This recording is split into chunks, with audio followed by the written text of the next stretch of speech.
Anthony Hoffman was one of the municipal firefighters who was doing that work, and as he fought the flames, his own homes were burning down, both his childhood home where he and his brothers were raised in Beacon Hill, and then his condo in Abisan, just north of where he grew up. Anthony Hoffman joins us now from Fort McMurray. So listen, first of all, I'm not sure what to say to someone who's lost 2 homes, even as he was trying to save other homes belonging to other people. So first of all, sorry to hear that that's the circumstance you encountered. When did you learn that the homes were gone? Well, there were so many fire scenes going on that night, and there was rumors of just the crazy things that were going on in both Beacon Hill and Abisan. So it was always there, sort of lingering in the back of my mind while I was off. I was kind of in the north end of town, working there for most of that first night. So it was there, but I didn't actually get confirmation and actually get to see the property until a couple of days later. Is there much left of either one, or are they both, as we've seen in these pictures, the last 24 hours? Yeah, they're basically basements full of ashes, pretty much. And there we see a picture of you looking at, I believe, your childhood home, kind of taking that in. Short of saying, how did that feel? What was that moment like for you? I had to go up there alone because I knew that there was just going to be kind of an entire flood of emotions. I'm just one of many, but it doesn't make it any easier. There's still so much attached to that house. Growing up, the memories, my family, like everything that developed me as a person and my character, and even playing with toy fire trucks when I was a kid happened in that house. So it was. It's tough to watch. It's tough to walk around the old yard. You put some stuff on Facebook talking about what that was like, and it's really beautifully written, I have to tell you. Just part of what you say is, as I look at the pile of memories and possessions, that house has one last lesson to teach me. People are all that matter. Your impact on them and theirs on you, the memories you build together and effect you have on their lives.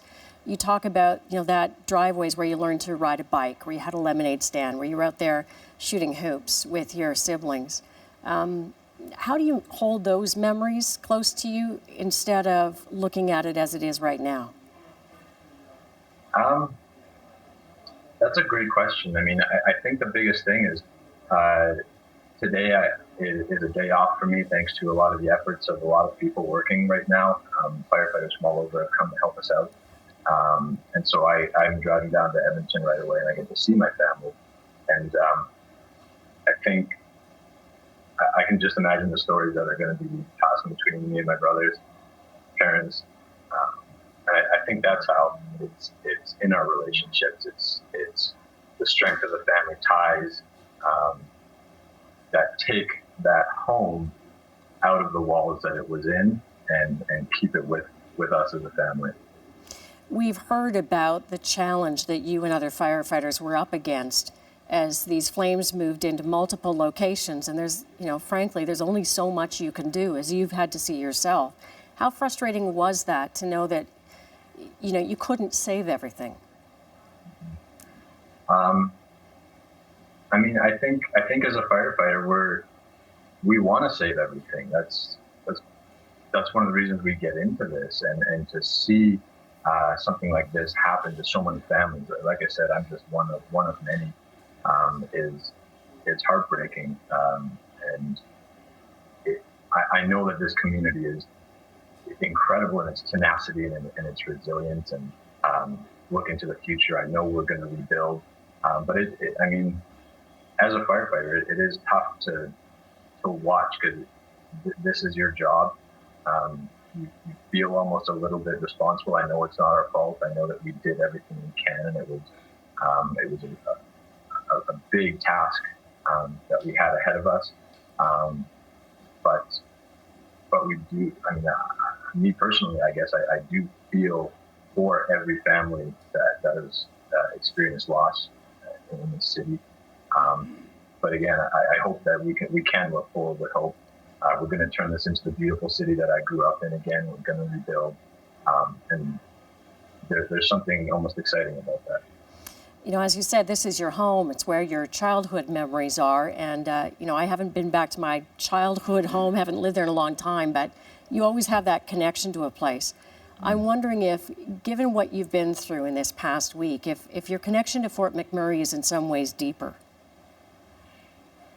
Absolutely. It's funny. I mean, Fort McMurray's always been home. It's opened up so many doors for me. It's been an incredible place to grow up. And like I said, the people here are one of a kind. They take knocks and they keep going. And working on something like this, an event like this, and seeing the outpouring of support, the character of the people here, my brothers and sisters on the fire department, everything has just intensified in strength. People are pulling together. You see the beauty of humanity as people kind of get together and just the outpouring of help. There isn't even words. Thank you's not even adequate. And that is coming from the sense of a Fort McMurray pride. It's coming from a connection that the residents here do have. Me growing up here, even people who haven't lived here as long, are feeling that same sort of almost pride of community, of being from Fort McMurray and working up here. Well, you know, I think you've done as good a job as anyone of expressing what it's like to be from there and to care about it and to want to be a part of rebuilding it. Thanks so much for joining us. I know you've had quite a week. Thank you, Diana, so much. Firefighter Anthony Hoffman has joined us from Fort McMurray.